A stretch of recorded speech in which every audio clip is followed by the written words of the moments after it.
Sean bienvenidos, estimados libertarios, a este programa, donde hoy les estaré hablando yo, Lucas Sosa, es mi nombre, sobre el libro El hombre contra el Estado, del sociólogo más grande del liberalismo, Herbert Spencer. La moral nada sabe de fronteras geográficas o distinciones de raza.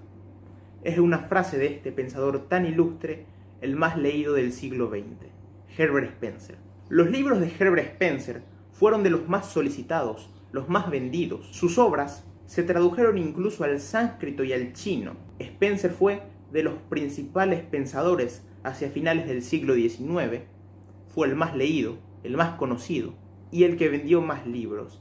El único otro autor en haber logrado tal popularidad generalizada fue el filósofo inglés Bertrand Russell, pero fue en el siglo XX recién. Spencer fue el intelectual más famoso hacia finales del siglo XIX y lastimosamente hoy es una persona casi olvidada. Y por eso hoy vengo a hablarles de él y su libro El hombre contra el Estado. Antes de empezar, quería darles un dato interesante sobre Spencer, y es que su tumba se encuentra ni más ni menos que frente a la tumba de Karl Marx.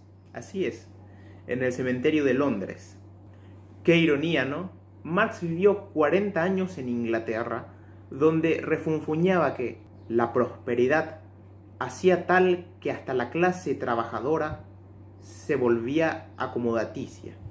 Esta obra, tan injustamente olvidada, es una defensa del individualismo contra el mayor de sus agresores, el Estado y la casta política.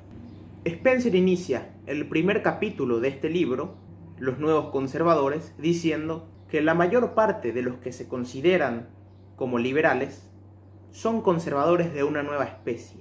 ¿Qué son los conservadores? ¿Cuál es su origen? Bueno, Spencer habla sobre la naturaleza de un liberal y de un conservador. Spencer dice que en una época anterior a sus nombres, liberal y conservador, los dos partidos representaban los tipos opuestos de organización social.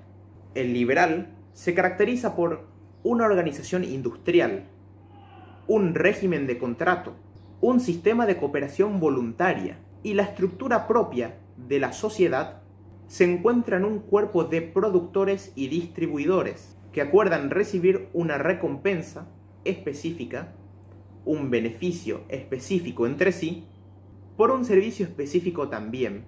Previo el oportuno aviso, pueden dejar la organización si tal es su deseo.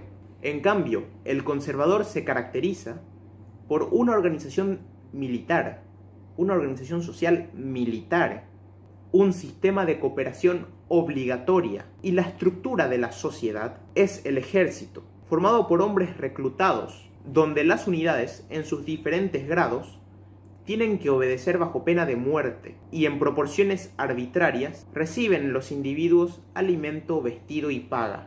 Como vemos, el liberalismo y el conservadurismo son fundamentalmente opuestos.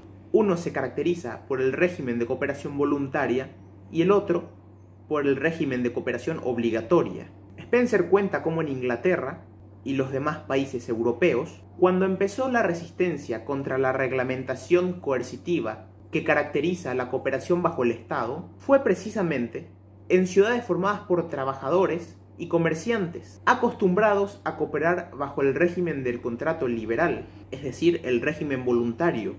Y contrariamente a esto, la cooperación obligatoria, es decir, el régimen conservador, militar, se sufrió más en los distritos rurales, poblados primeramente por jefes militares y subalternos suyos. Y fue aquí donde sobrevivieron las antiguas tradiciones conservadoras. Entonces comparemos. Los liberales, que eran comerciantes, se resistían al régimen de Estado, el régimen de cooperación obligatoria. Por su parte, los conservadores, que eran militares, abrazaban el régimen de Estado.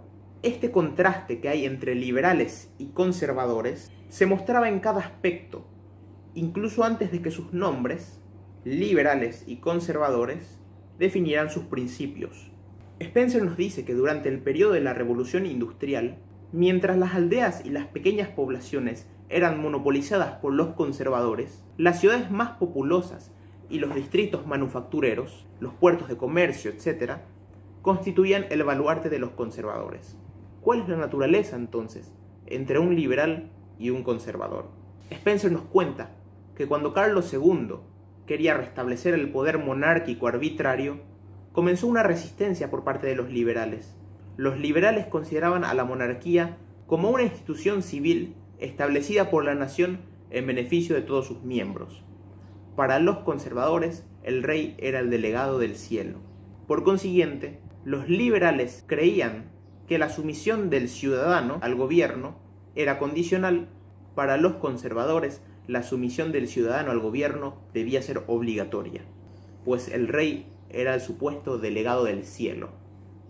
En los liberales siempre existió el deseo de contrarrestar al poder, aminorar el poder coercitivo del gobierno sobre los ciudadanos. Por el contrario, los conservadores querían mantener y aumentar dicho poder. Este libro es muy importante si te interesa el liberalismo. Spencer cuenta cómo los liberales se fueron desviando de su objetivo principal, que era limitar el poder en pos de una libertad individual mayor. Fueron los liberales los que derrocaron a las monarquías absolutas. Nos dice Spencer que bajo la creciente influencia de los liberales se abrogaron leyes que prohibían asociaciones entre artesanos, leyes que reglamentaban la libertad de tránsito, leyes que prohibían esto, prohibían aquello, en fin, un sinfín de leyes que no hacían más que limitar la libertad individual. ¿Cómo es que los liberales pasaron de acabar con las monarquías absolutas, con la esclavitud, y pasaron a implementar leyes cada vez más liberticidas? Bueno, Spencer nos explica que creer que el Estado está para satisfacer nuestras necesidades, creer que el Estado está para nuestro bienestar, creer en la idea del estado de bienestar es una absurdez y una mentira. El Estado tiende a crecer cada vez más y más, porque es su naturaleza. Su naturaleza es la violencia, y todo monopolio tiende a crecer, y el Estado es un monopolio. Y los políticos no están para satisfacer nuestras necesidades, están para satisfacer sus necesidades. Y los políticos que llegan con buenas intenciones se terminan por corromper, y los que no se corrompen terminan muertos o se les saca del poder. Y es aquí como Spencer nos cuenta cómo se dio este cambio en el liberalismo, cómo el liberalismo pasó de conseguir una mayor libertad para los ciudadanos a limitar la libertad individual de los individuos. Según Spencer, el liberalismo se perdió en la cuestión de que, como el papel del liberalismo era la terminación de las injusticias sufridas por el pueblo, hubo una confusión. Como al acabar con la monarquía se iban extinguiendo los males que directa o indirectamente afectaban a los ciudadanos, se llegaron a considerar las medidas reformadoras como beneficios positivos, de tal modo que el bienestar de la mayor parte de la población pasó a considerarse el objetivo principal de los liberales. Es decir, que el nuevo objetivo ya no es lograr una mayor libertad individual, sino que el objetivo pasó a ser, el objetivo principal, un mayor bienestar social. Habían logrado grandes conquistas los liberales en pos de una mayor libertad individual, por lo cual hubo mayor bienestar, mayor felicidad en la población. Pero luego los liberales erróneamente pensaron que el bienestar debía ser el objetivo principal a buscarse, incluso si esto llegase a limitar las libertades. Y como sabemos, por el bienestar general se hicieron los peores arrebatos de libertad. Más recientemente vivimos el encierro masivo. Entonces Spencer nos cuenta que se obtenía un bienestar popular con las reformas que hacían aboliendo alguna restricción que antes había. Y sucedió que los liberales empezaron a mirar el bienestar del pueblo, no como un fin indirecto resultante de suprimir las trabas para comerciar o hacer tal cosa, sino como un fin directo que debía ser directamente perseguido, y en el afán de alcanzar este fin, el bienestar general, emplearon métodos totalmente opuestos a los que usaron en un principio. Es decir, empezaron a elaborar cada vez más leyes, más regulaciones, consiguientemente más impuestos, más impedimentos, más trabas, más restricciones. Y es aquí, señoras y señores, cuando a manos de liberales se establecieron cada vez más leyes liberticidas buscando ese bienestar general. Desde actas que prescribían el número de carneros que un terrateniente debe criar, pasando por medidas que restringían la venta de alcohol o la prohibición de las clases sociales bajas para jugar naipes, dardos, etc., juegos de azar, hasta la autorización de la vacuna obligatoria, de la vacuna forzosa. Miren lo que estamos viviendo hoy. Se elaboró incluso la ley para obligar a los padres a mandar a sus hijos a los centros de adoctrinamiento estatal. Magistralmente, Spencer repasa una por una todas las medidas coercitivas que llevaron adelante los liberales para un supuesto bienestar general. Con estas leyes vinieron más impuestos, los cuales implican una mayor limitación de la libertad individual del ciudadano. Spencer nos dice, en boca del Estado, hasta ahora has sido libre de gastar esta parte del fruto de tu trabajo como más te gustase. De ahora en adelante desaparece esa libertad. Nos apoderamos nosotros de dicha parte para invertirlo en beneficio público. Y así es como a mano de supuestos liberales, directa o indirectamente, el ciudadano se vio privado de alguna libertad que antes tenía, debido a esta legislación coercitiva.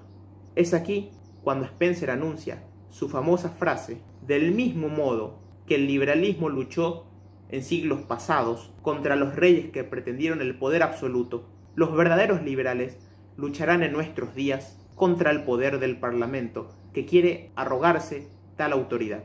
Miren cómo este razonamiento de Spencer, que esto fue escrito hace 130 años y sigue tan presente en nuestros tiempos. El papel del verdadero liberalismo en el pasado fue luchar contra las monarquías absolutas.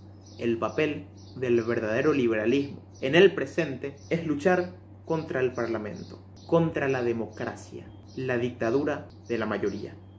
Spencer termina el capítulo de los nuevos conservadores de su libro diciendo: como ya hemos visto, el Partido Conservador y el Liberal tienen su origen uno en el militarismo y el otro en el industrialismo, respectivamente.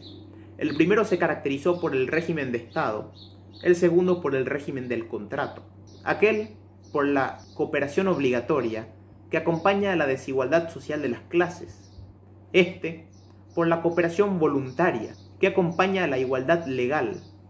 Indiscutiblemente, los primeros actos de cada partido se dirigieron bien a fortalecer las instituciones que mantienen la cooperación obligatoria o a suprimirlas o limitarlas, de lo que se desprende, sin duda alguna, que en tanto han contribuido a extender el sistema coercitivo los llamados liberales, no han sido más que conservadores de una nueva especie. Estas verdades aparecerán más adelante con mayor claridad.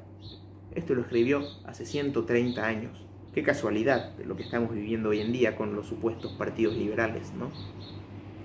Sin duda, un verdadero liberal debe abogar por la abolición progresiva de todas las restricciones en materia política. El siguiente capítulo de su libro se titula La esclavitud futura o la esclavitud del porvenir. En este capítulo, Spencer habla de algo bastante interesante, algo que queda bastante claro en nuestros días y que Spencer lo veía bien claro hace 130 años. Estoy hablando del pensamiento que tienen las personas con el chip estatista hasta la médula. En palabras de Spencer, la idea según la cual todo mal social puede ser remediado y debe ser remediado por nosotros. Esta creencia, muy presente en la mayoría de las personas, es errónea. Spencer habla de los desempleados. Sorprende la crudeza con la que se refiere a ellos, pero no es para tanto. Spencer fue de origen humilde y sabe lo que es salir adelante mediante el esfuerzo. No tienen trabajo, dirán algunos, rehúsan trabajar o se hacen despedir inmediatamente por aquellos que los empleas, diré yo, decía Spencer sobre los desempleados. Spencer habla de los desempleados, pone el ejemplo de que son parásitos de la sociedad, que viven a expensas de los que sí trabajan. Los políticos también entran aquí. Los vagos, que son o serán criminales, dice Spencer, mantenidos por sus padres, o maridos que se apropian el dinero que ganan sus mujeres y que pierden el tiempo en las tabernas. Spencer pone en ejemplo todos estos casos y habla de una ley universal, a la cual se debe el progreso de la sociedad y por la cual toda criatura incapaz de valerse por sí misma, debe perecer. Es ni más ni menos que el mandamiento cristiano, que muchos cristianos se olvidan, dice Spencer, de comerás el pan con el sudor de tu frente. Trotsky decía, en el capitalismo, el que no trabaja no come. En el socialismo, el que no obedece no come. Y es que el común sentir de las personas, como dice Spencer, es que no debe haber sufrimientos, y que la sociedad es responsable de los sufrimientos que en ella existen. La tesis que sostiene Spencer es que a mayor intervención estatal en los problemas de la sociedad, en lugar de solucionar los problemas con remedios artificiales, como dice Spencer, los males, en vez de mejorar, empeoran. Spencer, a lo largo de este capítulo, muestra detalladamente cómo todas las medidas llevadas a cabo para un bienestar general, lejos de traer bienestar, trajeron malestar e injusticia. El libro de Spencer es el manifiesto de que el Estado es incompetente y que en cualquier asunto que se entrometa siempre va a causar algún mal. Y no solo eso, sino que el Estado tiende a crecer cada vez más. Más leyes, más impuestos, más regulaciones, más prohibiciones. Cada medida, absolutamente cada medida llevada a cabo por el Estado, en la búsqueda de un supuesto bienestar general, esconde males que terminan perjudicando a la población, a los individuos. Bien lo demuestra Spencer. Es lo que se ve y no se ve de Bastiat. Cuando se lleva a cabo medidas que tienden a lograr un supuesto bienestar general, medidas que buscan acabar con el sufrimiento, nace una opinión. Y es que el gobierno debe intervenir en todo. Y lo cierto es que no todo sufrimiento debe ser evitado. Muchos sufrimientos son curativos, como dice Spencer, y evitarlos es impedir un remedio. Esto se puede aplicar con las drogas. Como dice Lysander Spooner en Los vicios no son delitos, no es bueno privar a una persona de la capacidad de aprender de sus errores. Si uno se inicia con las drogas, puede volverse adicto o no. Cada individuo sabrá lo que es mejor para sí mismo, y cada individuo tiene la capacidad de aprender de sus errores. Y es cierto que no todo mal se puede remediar. El ser humano tiene defectos.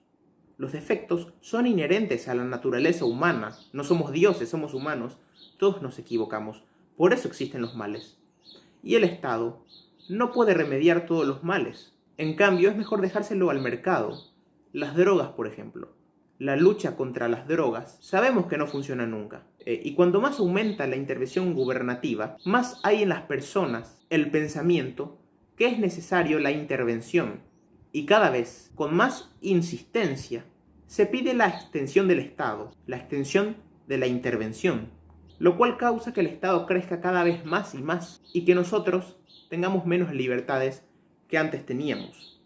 Bien lo dice Spencer, cada nueva reglamentación acarrea el nombramiento de los nuevos funcionarios, un mayor desarrollo de la burocracia y el aumento de poder de los organismos administrativos. Y sabemos que los políticos están para sacar cada vez más reglamentaciones.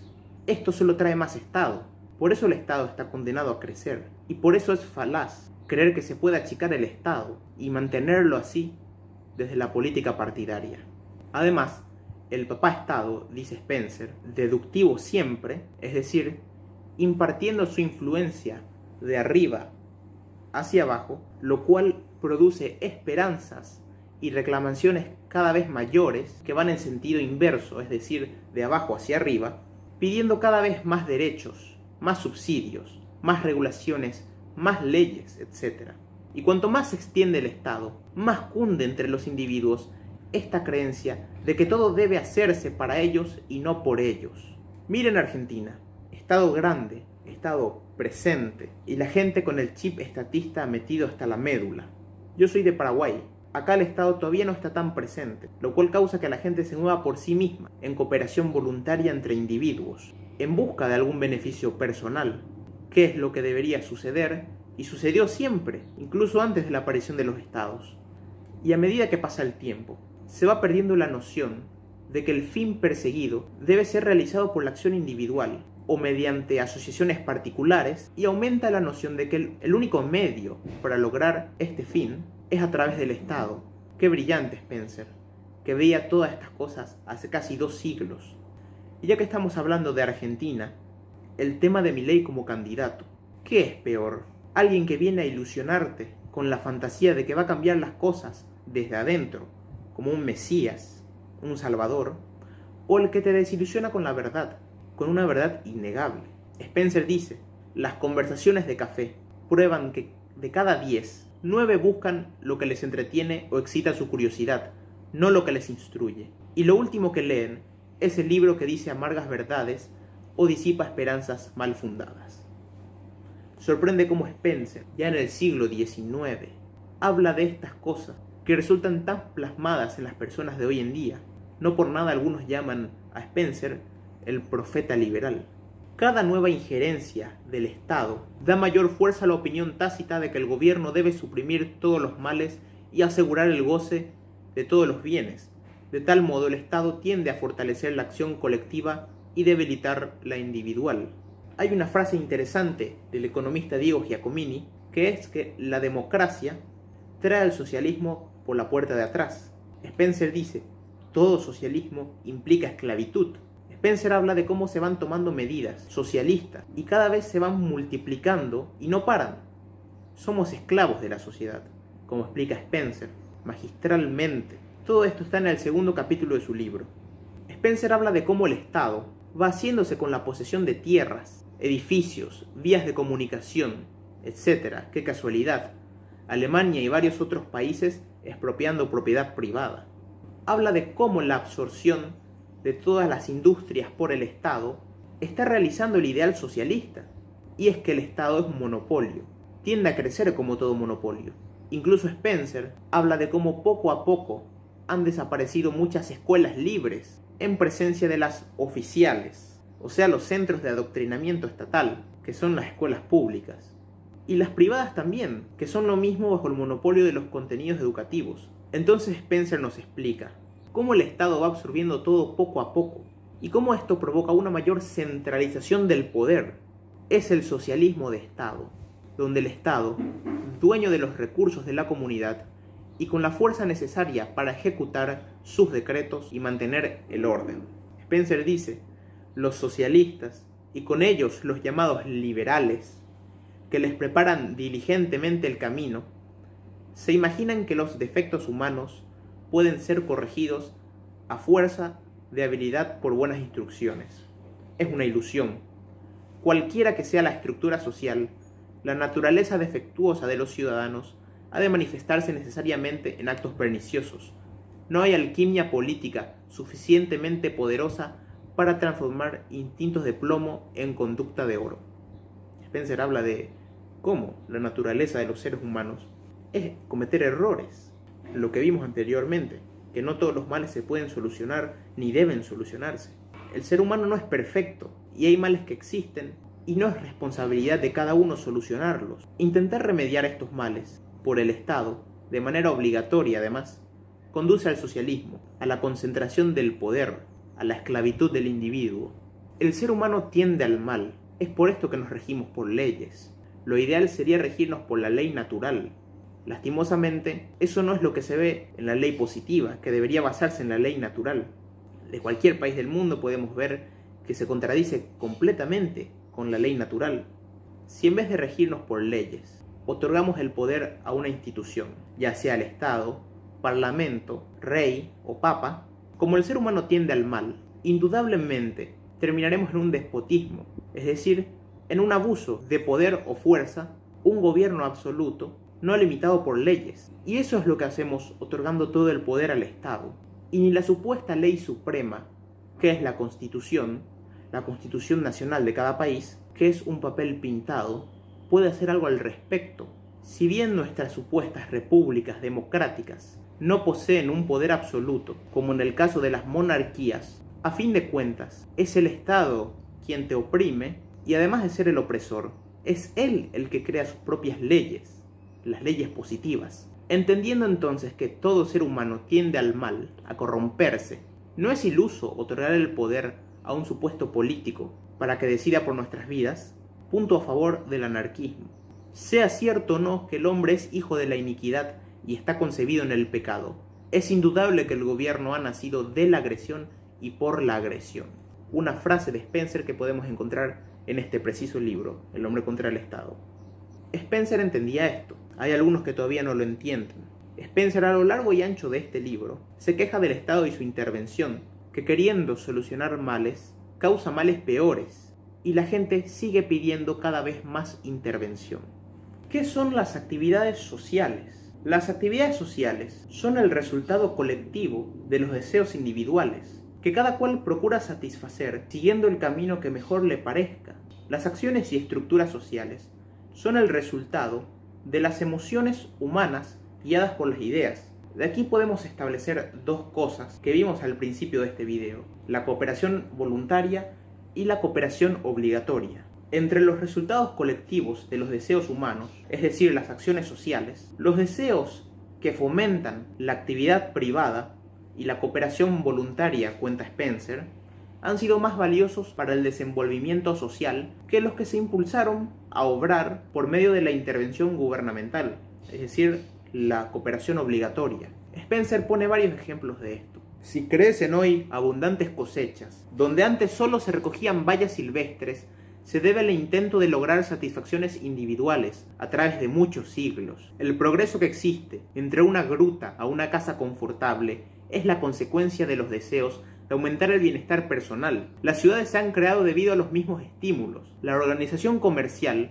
ahora tan extensa y compleja, comenzó en las reuniones que se celebraban con ocasión de las fiestas religiosas y se ha creado enteramente mediante los esfuerzos de los hombres para conseguir sus fines privados. Los gobiernos han perturbado y entorpecido constantemente su crecimiento, no favoreciéndolo nunca, excepto desempeñando funciones que le son propias y manteniendo el orden público. Igual ocurre con los avances de las ciencias y sus aplicaciones, por las que han sido posibles los cambios de estructura y aumento de las actividades.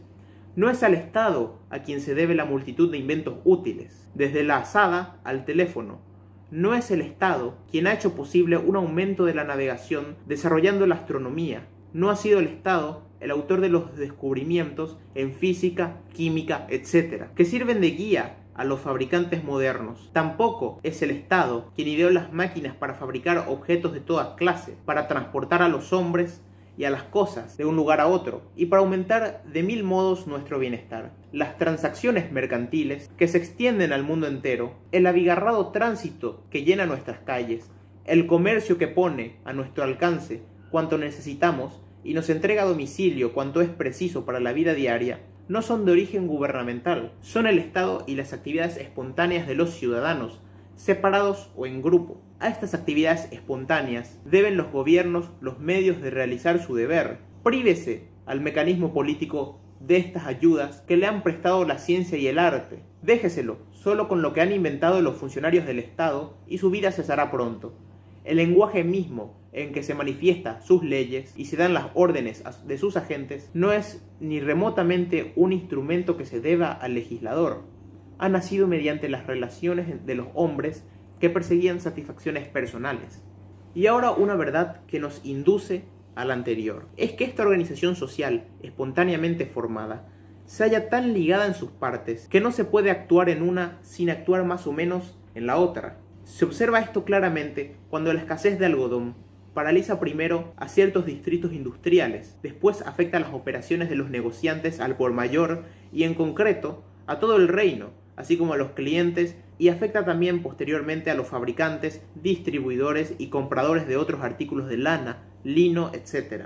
Lo vemos también cuando un alza en el precio del carbón, además de influir en la vida diaria, en la vida doméstica, paraliza la mayor parte de nuestras industrias, eleva el precio de los géneros producidos, restringe su consumo y cambia los hábitos en los consumidores. Creo que ha quedado bastante claro lo que Spencer quiso decir. Me recuerda la frase que dice que vivimos con el bienestar que tenemos no gracias al Estado, sino pese al Estado. La sociedad sin Estado sigue progresando en cooperación voluntaria, espontánea, libre y armoniosamente. Spencer hablaba del orden espontáneo incluso antes que Hayek.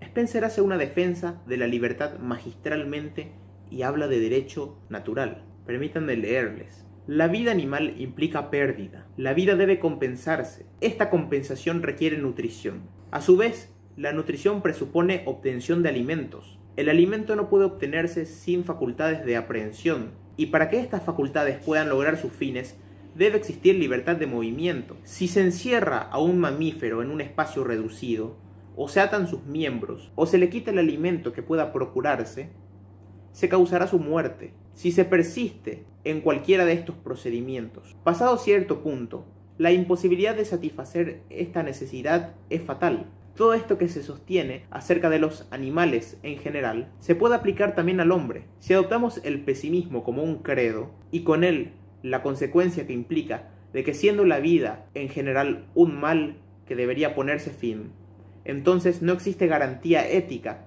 para los actos mediante los cuales se mantiene la vida. Toda la cuestión se derrumba.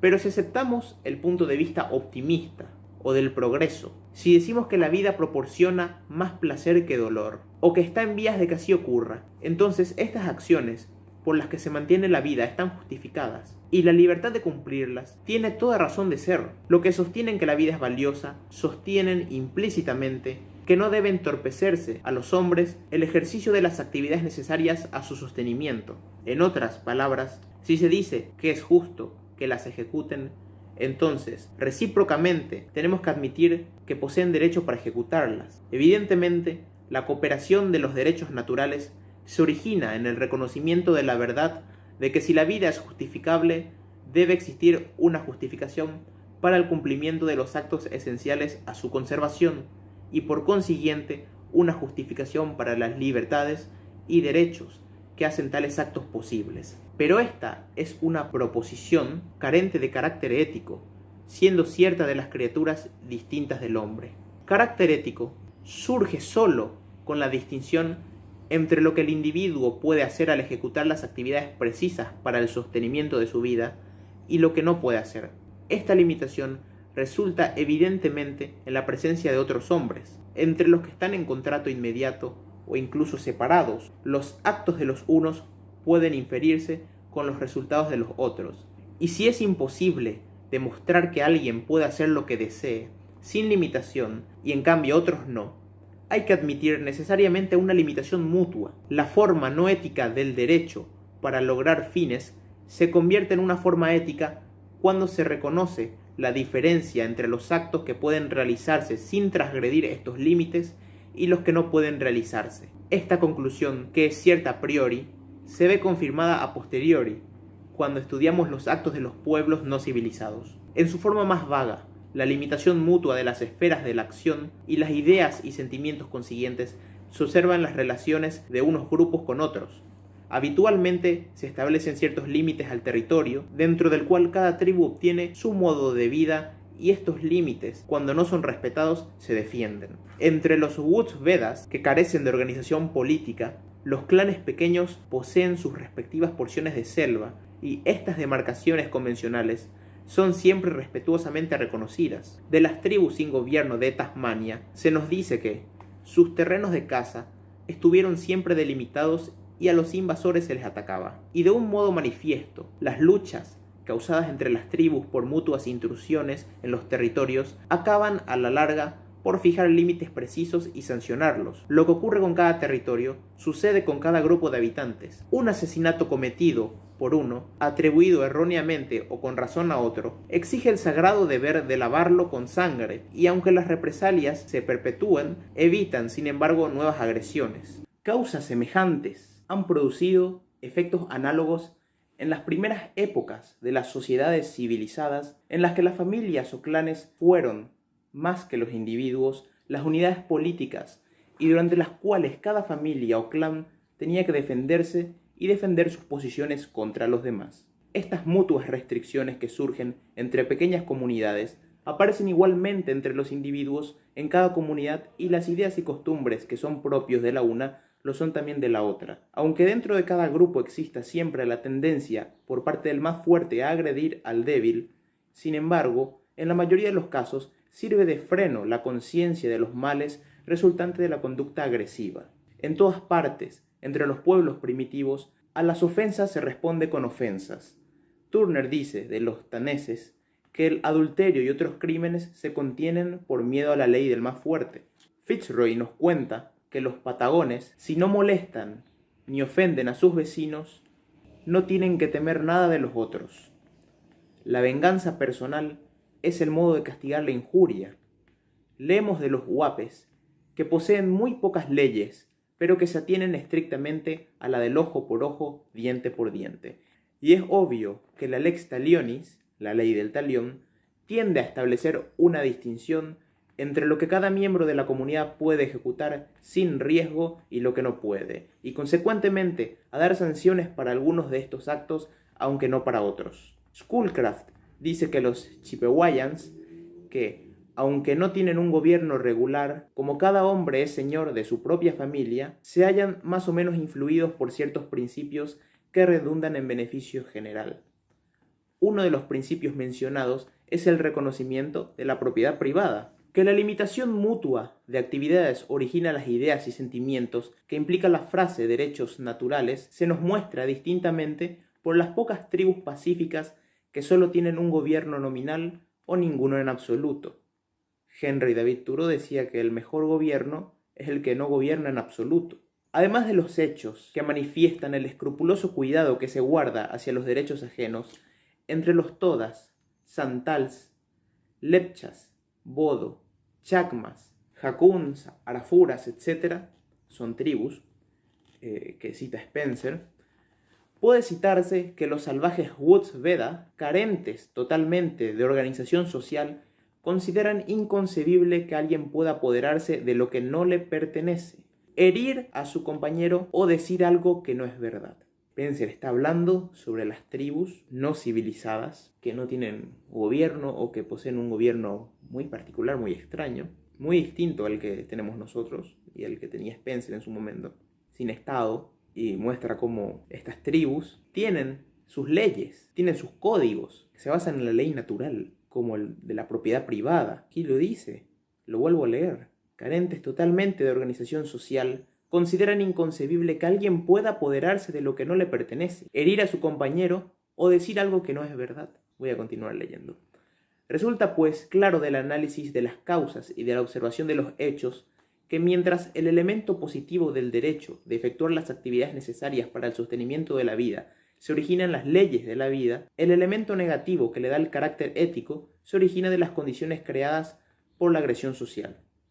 Tan distante se halla de la verdad, indudablemente, la pretendida creación de derechos por el gobierno que, por el contrario, habiendo precedido más o menos claramente los derechos al gobierno, el reconocimiento del derecho se oscurece a medida que el gobierno se desenvuelve paralelamente a la actividad militar, que por la captura de esclavos y el establecimiento de jerarquías produce el Estado. El reconocimiento de derechos adquiere precisión a medida que el régimen militar cesa de ser permanente y el poder gubernamental declina.